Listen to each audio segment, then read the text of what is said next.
और IMF का 6 रुकनी वफ्द supreme court पहुंच गया। IMF का वफ्द चीफ जस्टिस समेत जुडिशल कमीशन के अरकान से मुलाकात करेगा। आपको अपडेट करें कि IMF का 6 रुकनी वफ्द सुप्रीम कोर्ट पहुंच गया है और चीफ जस्टिस समेत जुडिशल कमीशन के अरकान से मुलाकात भी करेगा। आपको अपडेट करें कि IMF का 6 रुकनी वफ्द सुप्रीम कोर्ट में चीफ जस्टिस याया अफरीदी समेत जुडिशल कमीशन के अरकान से मुलाकात कर रहा है और अदालती रिफॉर्म्स का जायजा भी लेगा। दीगर खबरें शामिल करेंगे। आपको बताएं कि 9 मई वाकयात की फुटेज तो टीवी चैनल्स पर भी चलाई गई। कोर कमांडर हाउस में घुसकर तोड़फोड़ की गई। आजकल जलाओ घिराव करना, तोड़फोड़ करना एक फैशन बन चुका है। सुप्रीम कोर्ट में फौजी अदालतों में सिविलियंस के ट्रायल के फैसले के खिलाफ इंट्रा कोर्ट अपील पर समाअत के दौरान जस्टिस हसन अजहर रिजवी की जानिब से ये रिमार्क्स दिए गए हैं। इस्तफसार किया गया कि दुनिया में कभी कहीं कोर कमांडर्स हाउस पर हमले हुए हैं। सलमान राजा ने कहा कि जी हुए हैं, इसकी मिसालें भी मौजूद हैं, मैं दूंगा। जस्टिस जमाल खान मंदुखेल ने रिमार्क्स दिए कि किसी आम शहरी के घर घुसना भी जुर्म है। जस्टिस नईम अख्तर अफगान ने मजीद क्या रिमार्क्स दिए हैं, क्या कार्रवाई हुई है, आज बात कर लेते हैं। हमारे साथ मौजूद हैं हमारे नुमाइंदे जुल्करनैन इकबाल। यहाँ पर हमने देखा कि काफ़ी इस्तफसार भी किया गया और मुख्तलिफ नौयत की जुमलेबाजी भी हुई है। बताइएगा इस वक्त क्या अपडेट है आपके पास? देखिए, सलमान अकरम राजा जो फौजी अदालतों से सज़ा याफ्ता एक मुलजिम है, अरजम उसके वकील हैं पहले दिन से इस केस में, उनकी जानिब से दलाइल जारी और आज काफ़ी सख्त उनको ऑब्जर्वेशंस का और सवालात का सामना करना पड़ रहा है बेंच की जानिब से। जस्टिस हसन अजहर रिजवी की जानिब से उनसे इस्तफसार किया गया कि ये बताएं क्या दुनिया में कहीं पे ऐसा हुआ है कभी कि कोर कमांडर हाउस में घुसकर तोड़ किया। उन्होंने कहा कि एक शख्स के घर में घुसकर टीवी स्क्रीन के ऊपर डंडे मारे गए। ये तमाम फुटेजेस हैं, वो तमाम मनाजिर हैं जो टेलीविजन स्क्रीन के ऊपर भी दिखाए गए। सलमान अकरम राजा ने कहा दुनिया में भी ऐसा होता रहा है। इसके हवाले से वो उन्होंने कहा कि मैं कुछ मिसालें भी दूंगा। तब उन्होंने कहा कि ये बांग्लादेश का उन्होंने एग्जाम्पल दी। जैसे हसन रिजवी वहाँ पे ये हुआ था, शाम में हुआ था, दीगर कुछ ममालिक में उन्होंने कहा वहाँ पे हुआ था, लेकिन ये कोई तरीका नहीं है एहतजाज का। उन्होंने कहा तोड़ फोड़ अब एक फैशन बनता जा रहा है, जो भी एहतजाज कर निकलता है वो तोड़ फोड़ ही करता है। जो सलमान अकरम राजा उनकी जानिब से वकार अहमद सेठ के फैसले दिया गया जिसमें उन्होंने फौजी अदालतों से कुछ सजाओं को कलअदम करार दिया था और कहा था कि यही वो फैसला है जो कलभूषण केस में आलमी अदालत इंसाफ में भी पेश किया गया था बतौर मिसाल पाकिस्तान की जानिब से। और जो जस्टिस नईम अख्तर है उनकी जानिब से कहा गया कि जो कवानीन थे मार्शल लॉ दौर के उन तमाम का जायजा किया गया था 18वीं तरमीम में, जब पार्लियामेंट ने 18वीं तरमीम की और जो मार्शल लॉ के कवानीन थे उनमें ज़रूरी तरमीम पार्लियामेंट की जानिब से कर दी गई थी। इसलिए उस तरमीम के बाद क्या अब ये कहना कि जो ऑफिशियल सीक्रेट एक्ट है या जो आर्मी एक्ट है ये वो आमिराना दौर का है, ये किस हद तक दुरुस्त होगा? सलमान राजा की जानिब से इन तमाम सवालात के जवाब इस वक्त अदालत में देने की कोशिश की जा रही है। जी मारो ठीक है, तमाम सवाल जा रहे हैं, मुख्तलिफ किस्म के रिमार्क्स भी सामने आ रहे हैं। आपसे इस हवाले से मजीद भी जानते रहेंगे। फिर वक्त आगाह करने के लिए बहुत शुक्रिया आपका जुल्करनैन। दूसरी जानिब PTI ने इंट्रा पार्टी इंतखाबात केस में जवाब जमा करवाने के लिए एक बार फिर मोहलत मांग ली है। इलेक्शन कमीशन ने सदा मंजूर करते हुए समाअत 4 मार्च तक मुलतवी कर दी है। अकबर एस बाबर ने मीडिया से गुफ्तगू में कहा कि बैरिस्टर गौहर ने आज इलेक्शन कमीशन के साथ गलत बयानी की। PTI वाले तारीख पर तारीख लेकर अपने मुस्तकबिल के साथ खेल रहे हैं। ये लोग आदि मुजरिम हैं, बार बार जाली इंट्रा पार्टी इंतखाबात करवाते हैं।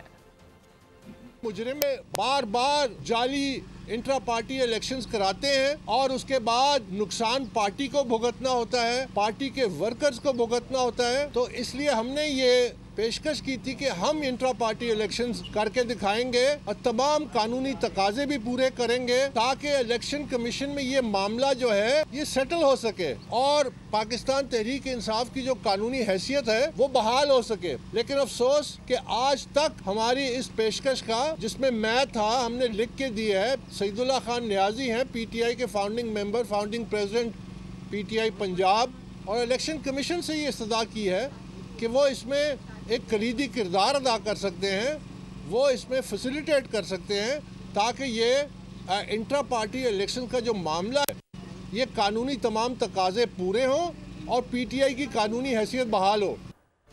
उधर पेशावर हाई कोर्ट ने वज़ीर आला खैबर पख्तूनख्वा की हिफाजती ज़मानत की दरख्वास्त 5 मार्च तक के लिए मंजूर कर ली है।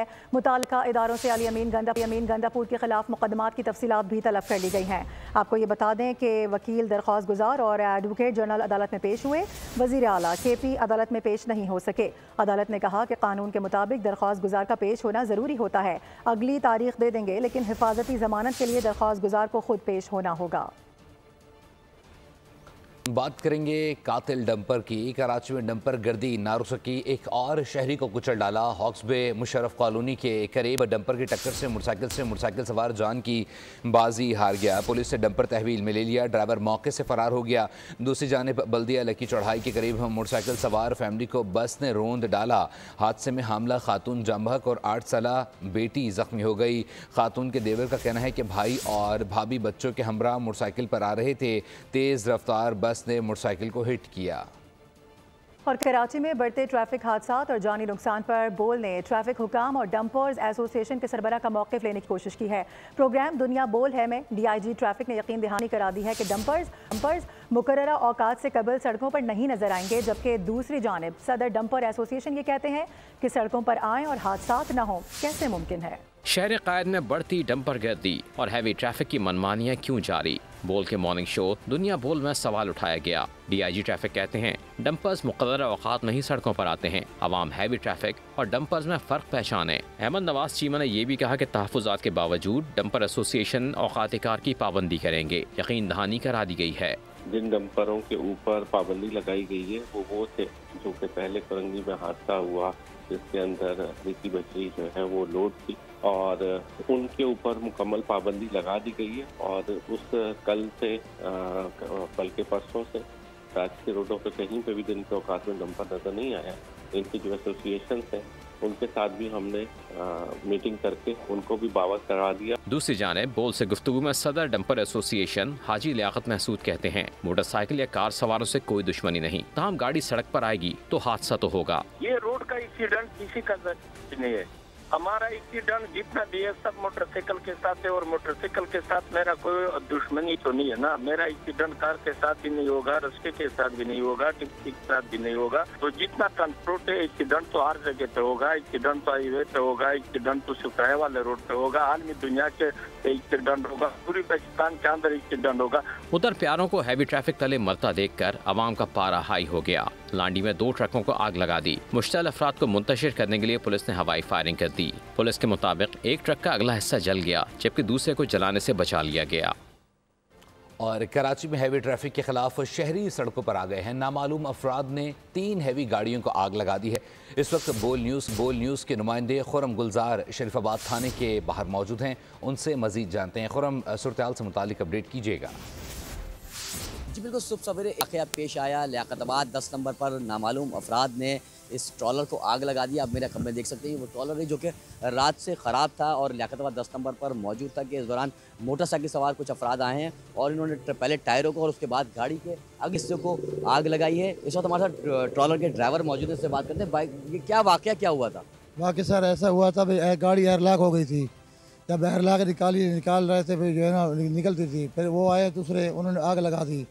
जी बिल्कुल, ड्राइवर का बताना है कि नामालूम मोटरसाइकिल सवार अफराद आए थे और उन्होंने इस ट्रक को जो है वो आग लगा दी। ट्रैफिक पुलिस एहलकार भी हमारे साथ मौजूद है। सर, ड्राइवर साहब ने जिस तरह अपने बयान में बताया कि गाड़ी एयरलॉक हो गई थी, उस टाइम इनकी टाइमिंग थी। विदाउट टाइमिंग ये गाड़ी शहर में नहीं आई थी। अपनी जो हुकूमत की तरफ से टाइमिंग मुख्तस की गई है उसके मुताबिक ये आ रहे थे। इस दौरान 3 मोटरसाइकिलों पे 2 बंदे आए और गाड़ियों पे पहले तो इसका शीशा तोड़ने के बाद ड्राइवर को हम बोलते कि यार इसी किस तरीके से एयर बनाए ताकि गाड़ी थोड़ी बहुत आगे पीछे हो जाए। उन्होंने अचानक पेट्रोल छिड़का है। ट्रॉलर है, इसके टायरों को आग लगाने की कोशिश की गई, लेकिन जब ड्राइवर की जानिब से आग बुझा दी गई तो फिर इसके अगले हिस्से को जो है वो जलाने की कोशिश की। तमाम पुलिस मौके पर पहुँच गई और थाने ट्रॉलर को तहवील में लेके शरीफाबाद थाने मुंतकिल कर दिया गया है। जी बहुत शुक्रिया खुरम अपडेट करने के लिए। और नाज़रीन, कराची का मसला कोई एक नहीं है। हमारे बच्चों को डोमिसाइल की मार मारी जा रही है। मेरिट का कत्लेआम हो रहा है। MQM ने डोमिसाइल सिस्टम ख़त्म करने का मुतालबा कर दिया है। रहनुमा फारूक सत्तार ने प्रेस कॉन्फ्रेंस करते हुए कहा कि कराची वालों पर सिंध हुकूमत ने जुल्म ढाया हुआ है। कई दहाइयों से यहाँ बसने वालों से अच्छा रवैया नहीं रखा गया। जो बच्चे मेडिकल में जाना चाहते हैं उनके लिए भी दरवाजे बंद कर दिए गए हैं। कराची से मुल्क का मुस्तकबिल वाबस्ता है। लाड़काना बोर्ड और सखर बोर्ड के नताज 70 से 85% तक हैं। हम तो नौकरियों पर कोटा सिस्टम को रो रहे थे, अब ये प्रोफेशनल जामियात तक पहुंच गया है। जबकि दूसरी जानिब सिंध के सीनियर वजीर शर्जील इनाम मेमन ने एमक्यूएम के इल्जामात को मुस्तरद कर दिया है। कहा कि एमक्यूएम वाले अपनी दाखिली तजादात से अवाम की तवज्जो हटाने के लिए इल्जामात की सियासत खेल रहे हैं। मुत्तहिदा लीडरान नफरत, तासुब, तकसीम और फरेब की सियासत को हवा देते आए हैं। कराची के अवाम उनकी हकीकत जान चुके हैं, अब बहकावे में आने वाले नहीं। कराची तमाम पाकिस्तानियों का शहर है, मुत्तहिदा ठेकेदार बनने से गुरेज करे। अवाम जानते हैं कि बच्चों के हाथों में किताब के बजाय बंदूकें किसने दी थीं। पाकिस्तान ने आलमी फोरम पर टीटीपी और मजीद ब्रिगेड की दहशतगर्दी के खिलाफ मौसर इकदाम का मुतालबा कर दिया। अक़वाम मुत्तहिदा सलामती कौंसिल से खिताब में पाकिस्तानी मुस्तकिल मंदूब मुनीर अकरम ने कहा कि अफगानिस्तान में 2 दर्जन से ज़ायद दहशतगर्द गिरोह सरगर्म हैं। उन्होंने कहा कि अफगानिस्तान दाइश की भर्ती और सहूलतकारी का मरकज़ है। पाकिस्तान ने दहशतगर्दी के खिलाफ जंग की भारी कीमत चुकाई है। इंसदाद दहशतगर्दी के लिए जनरल असम्बली ज़ेली इदारा बनाए। एक और अहम मामला, अगर हफ्ते तक हमास ने तमाम इसराइली कैदी रिहा न किए तो जंग बंदी मुआहिदा मनसूख हो जाएगा। जबकि हमास ने कहा है कि इसराइल जंग बंदी की खिलाफ वर्जी कर रहा है, इसलिए इसराइली कैदियों की अगली रिहाई मुअत्तल की जाती है। इसराइल की मुसलसल खिलाफ वर्जी, गजा जंग बंदी मुआहिदा खतरे में पड़ गया।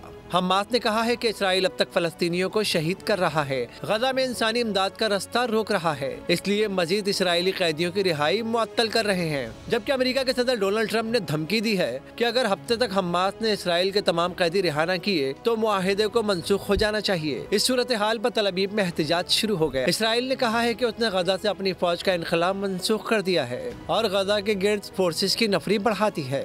दूसरी जानिब गजा में मौसम मजीद खराब हो गया, बेघर फलस्तीनियों के लिए मुश्किलात बढ़ गई हैं। इसराइल के जारहिया से अब तक मजमूई तौर पर 48,208 फलस्तीनी शहीद हो चुके हैं। कराची वालों तैयार हो जाओ, हम आ रहे हैं। गुलकार शफकत अमानत अली, साहिर अली बगदा और अली जफर का नेशनल स्टेडियम की इफ्तिताही तकरीब में शिरकत के लिए शहरियों को पैगाम आपको भी दिखाते हैं। और कराची नेशनल बैंक स्टेडियम की इफ्तिताही तकरीब आज होगी, जिसकी तैयारियां आखिरी मराहिल में दाखिल हो चुकी हैं। अवाम का दाखिला बिल्कुल मुफ्त है। मज़ीद जानते हैं हमारे नुमाइंदे कफील अहमद इस वक्त स्टेडियम के मरकजी गेट पर मौजूद हैं। क्या तैयारी की जा रही है, कफील से जानते हैं। कफील, अपडेट कीजिएगा। देखिए, क्रिकेट की जो इस वक्त दिलचस्पी है उरूज पर है और इस वक्त तैयारियां जो वो जा रही है। ट्राई नेशन सीरीज़ इस वक्त जो है वो कंटिन्यू है और कल बड़ा अहम मैच है पाकिस्तान और साउथ अफ्रीका के दरमियान है और इसके बाद डिसाइड होगा जो कि साउथ अफ्रीकी जो सीरीज़ है उसका जो है वो फाइनल किस टीमों के दरमियान जो है वो होगा।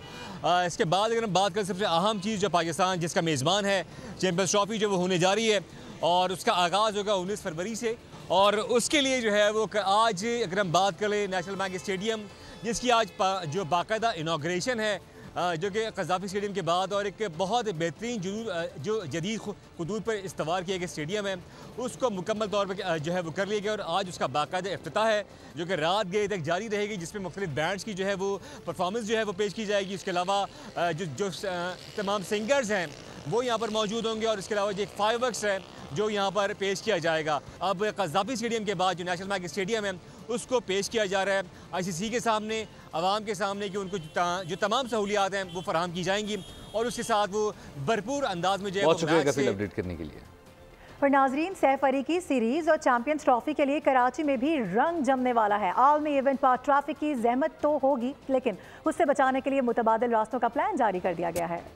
पहले 12 फरवरी, फिर 4 फरवरी, इसके बाद 19 और 21 फरवरी और आखिर में 1 मार्च कराची सैफ अफ्रीकी सीरीज और चैंपियंस ट्रॉफी की मेजबानी करेगा। इस दौरान मिलेनियम से आने वाले national coaching centre China ground में गाड़ियां पार्क करेंगे। न्यू टाउन से आने वाले भी national coaching centre China ground में गाड़ियां पार्क कर सकेंगे।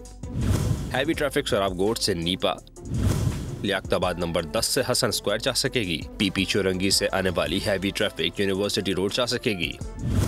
कारसाज से स्टेडियम, मिलेनियम से न्यू टाउन, स्टेडियम सिग्नल से हसन स्क्वायर सड़क हैवी ट्रैफिक के लिए बंद होगी। गाड़ियां मुख्तलिफ पार्किंग मकामात पर ही पार्क की जाएंगी। और सह मुल्की सीरीज का फाइनल कौन खेलेगा, फैसला कल कराची में हो जाएगा। अहम मैच में जनूबी अफ्रीका और पाकिस्तान कल मद्दे मुकाबिल होंगे। मैच से कबल नेशनल स्टेडियम में शाहीनों ने भरपूर प्रैक्टिस की है। इंजरी के सबब हारिस रऊफ टीम से बाहर कर दिए गए हैं। मुतबादिल खिलाड़ी के तौर पर मोहम्मद वसीम जूनियर, आकिफ जावेद और मोहम्मद अली के नामों पर गौर किया जा रहा है। आगे बढ़ते हुए आपको बताएं कि लाहौर में हॉर्स एंड कैटल शो के ज़ेर एहतमाम फूलों की नुमाइश का इनेकाद किया गया है। 40 अक़साम के फूल शहरियों की तवज्जो का मरकज़ हैं। सवाल से मज़ीद जानते हैं नुमाइंदा बोल न्यूज़ अफजाल अब्बासी से। अफजाल, अपडेट कीजिएगा। बिल्कुल, हॉर्स एंड कैटल शो के ज़ेरे एहतमाम लाहौर के जिलानी पार्क में आज फूलों की नुमाइश का इफ्तिताह होने जा रहा है और इस नुमाइश में 40 इक़साम से ज़ायद जो फूलों की हैं वो यहाँ पर नुमाइश के लिए पेश की जाएंगी। हमारे साथ इस वक्त PHA से रज़ा साहब मौजूद हैं। रज़ा भाई, बताइएगा कितनी इक़साम के फूल और कौन कौन सी इक़साम है फूल की जो यहाँ पर आज लाहौर के शहरियों को देखने को मिलेंगी?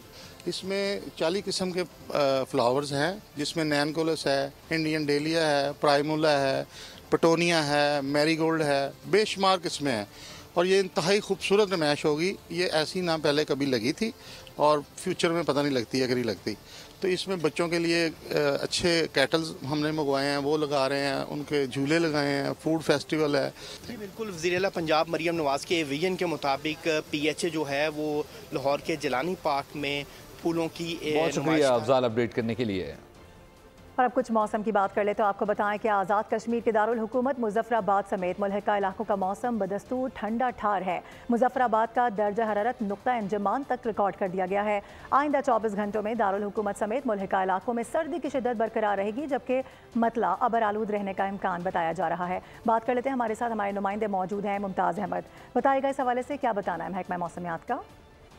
जी बिल्कुल, आज़ाद कश्मीर के दारुल हुकूमत मुजफ्फराबाद समेत मुल्क के बेशतर इलाकों में बारिश और बर्फबारी का सिलसिला वक्फे से जारी है। आज बारिश का दूसरा दिन है, जबकि मुजफ्फराबाद और मुज़ाफ़ाती इलाकों में हल्की बारिश का सिलसिला जारी है। मुजफ्फराबाद में मौसम अबर आलूद है। अगर बात की जाए बालाई इलाकों की तो बालाई इलाकों के अंदर बर्फबारी से राब्ता सड़कें बंद है, जबकि Jhelum valley, Rawalakot valley और दीगर इलाकों में भी हल्की बारिश का सिलसिला जारी है। अगर बात की जाए बालाई इलाका सुरगन वैली और शोल्टर वैली की तो एक माह से वादी नीलम के बालाई इलाके की ज़मीनी राब्ता जो है वहाँ मुनक़ता है, जिससे लोगों को शदीद सफरी मुश्किलात का सामना भी करना पड़ रहा है। अगर महकमा मौसमियात की बात की जाए तो दर्जा हरारत जो है बालाई इलाकों का वो बदस्तूर बरकरार है। सुबह और शाम के औकात में सर्द हवाओं का राज बरकरार है। अगर मुजफ्फराबाद की बात की जाए तो मुजफ्फराबाद में दर्जा हरारत इस वक्त 8 डिग्री सेंटीग्रेड रिकॉर्ड किया गया, जबकि नीलम वैली, हवेली और चुकोठी में इस वक्त दर्जा हरारत -1 और 0 रिकॉर्ड किया गया है। अगर मौसम की बात की जाए तो आइंदा 24 घंटों के दौरान मुजफ्फराबाद और आज़ाद कश्मीर का मौसम अबर आलूद रहने का इम्कान है। बहुत शुक्रिया आपका। और रुख करेंगे रोम का। रोम में गुब्बारों की दुनिया बस गई है। इटली का ये अजायब खाना तस्वीर और आर्ट का प्ले ग्राउंड बन चुका है। बड़े बच्चे सब भरपूर लुत्फ उठा रहे हैं। कई किस्मों के रंगारंग गुब्बारे इंतहाई दिलकश मंजर पेश कर रहे हैं। यहाँ हर उम्र के लिए खुशगवार हैरत का सामान है। और नया कैप्टन अमेरिका नए मिशन के साथ जलवागर होगा। मार्वल कॉमिक्स के शाहकार Captain America Brave New World का ट्रेलर जारी कर दिया गया है। फिल्म 14 फरवरी को रिलीज की जा रही है। न्यूज़ स्टूडियो से फिल्म के लिए इतना ही। विजिट कीजिए bolnews.com और देखते रहिए बोल।